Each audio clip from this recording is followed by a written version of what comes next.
if you want to lose weight but keep the weight off at the same time, you're going to have to understand how to meal prep. Because if you're not meal prepping, it's going to be hard to be consistent with eating the right way, especially if you have a demanding career, you got a lot of responsibilities with your family. I know these things because I've been coaching over 15 years, man. And I've been helping men and women get rid of belly fat, slim down their waistline, and keep it that way. And so if you want to lose weight permanently and never have to go back, this is something that is very important.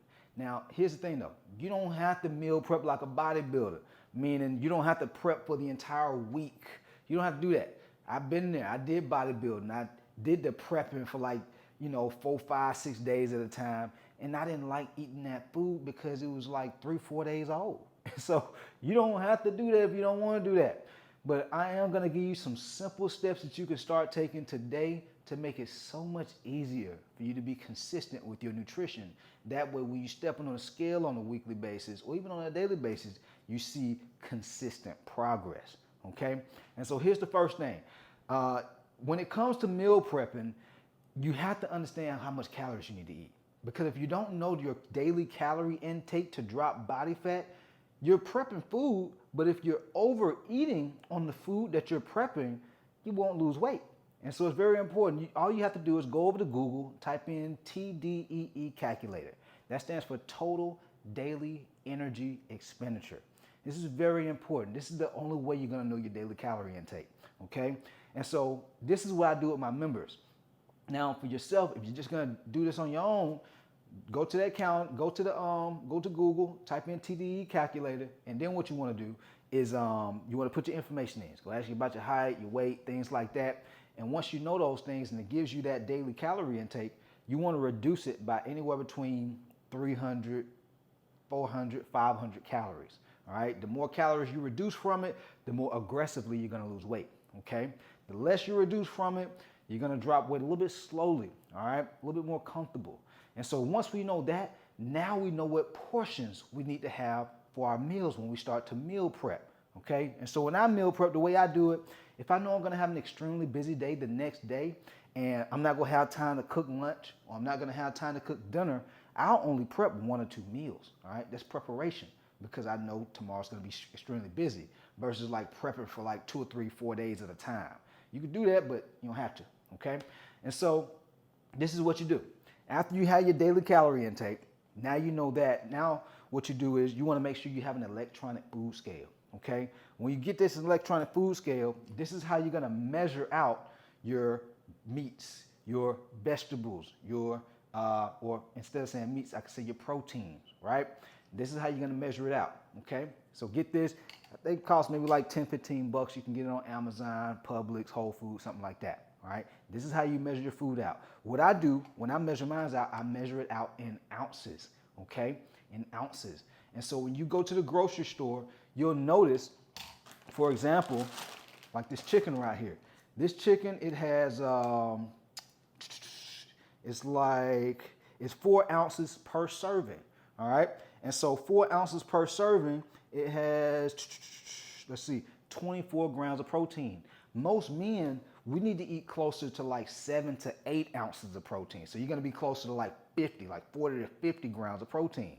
And so when you measure it out on the scale, if you're gonna be eating closer to 8 ounces, then you wanna make sure when you cook, after you cook your food, after you cook that protein, you put it on the scale, you see it's right around 8 ounces, right? Let's just keep it simple. Let's say it's 8 ounces. Then you're gonna be eating, what's that? 48 grams of protein to be exact, if you're eating like these chicken breasts right here, these boneless chicken breasts. But you're gonna also do that with every other food that you eat. If you're gonna eat sweet potatoes, you wanna measure it out after you cook it. If you're gonna be eating something like ground beef, you wanna measure it out after you've cooked it, okay? And same thing for the vegetables and any food that you eat. That way, we know for certain that you're eating the right amount of foods, okay? You wanna measure it out.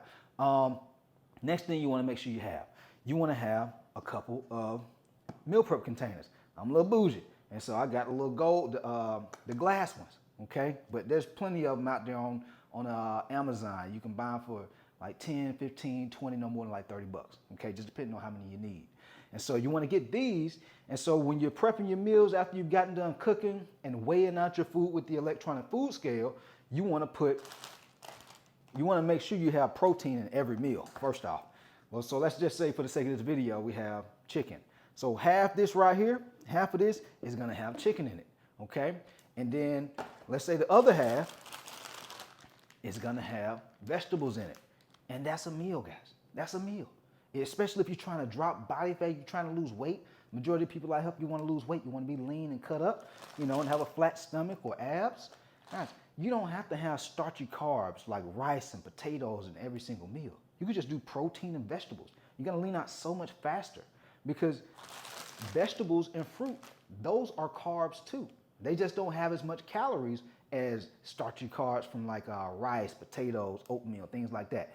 Doesn't mean those foods are bad foods. The calories just add up way faster, okay? And so every meal should have protein and either a fruit or a vegetable, okay? And so I get these from Whole Foods. I like to make it super simple, guys. So this is what I get from Whole Foods.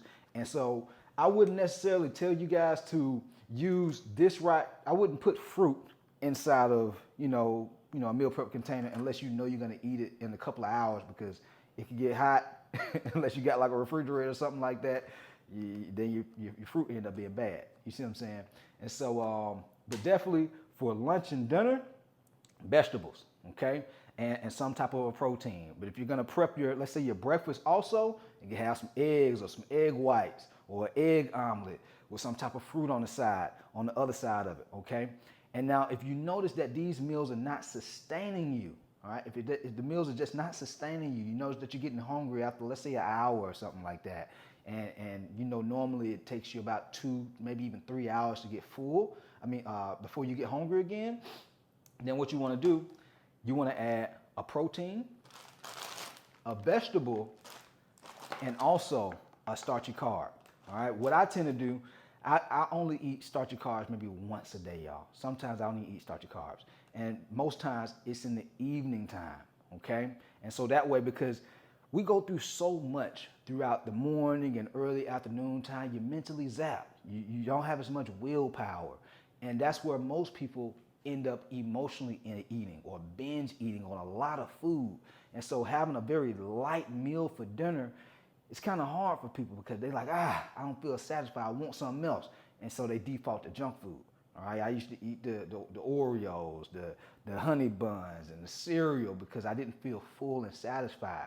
And so if you notice that you're doing this and you're like, man, I'm not full, man, I need that meal to be a little bit heavier for me to be satisfied when I'm going to sleep.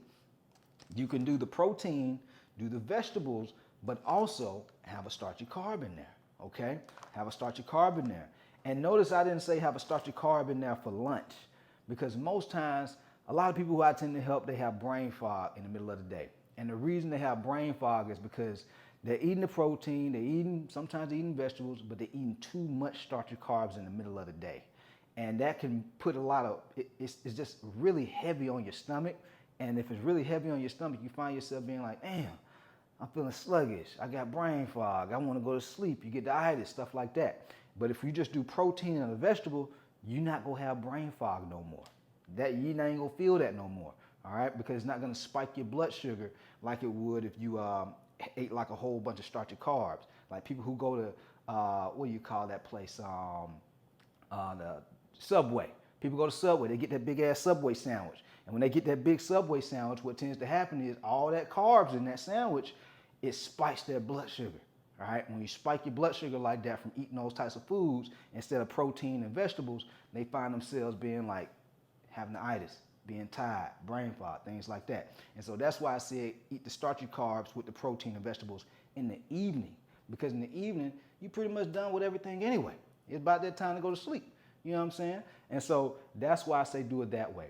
And so this is how you meal prep to drop weight and most importantly, drop body fat, okay? That way you're slimming down your waistline. That way when you're stepping on the scale, you see the weight going down and also just your overall health. You know, we don't want to just look good. You want to feel good too.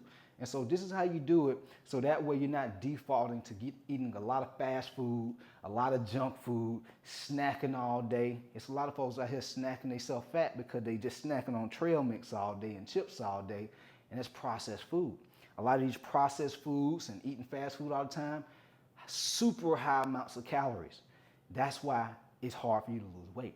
And so instead, start preparing ahead of time. You don't have to live like a bodybuilder, but you can prepare 1, 2, maybe 3 or 4 meals for a day or maybe 2 days ahead. And so that way you don't have to worry about being reactive. You're being proactive because you're preparing. This is how you stay consistent with your eating plan. That way you can consistently see the weight come off. All right. If you found this video helpful, be sure to hit that like button. If you have any topics that you want to see me talk more about, comment those down below. And for all those people who want a little bit more help from your boy, you know what I'm saying? You want me to map out a game plan for you, just DM me fat loss on Instagram or Facebook, and I'll reach out to you to see if I can help you. Let's get it.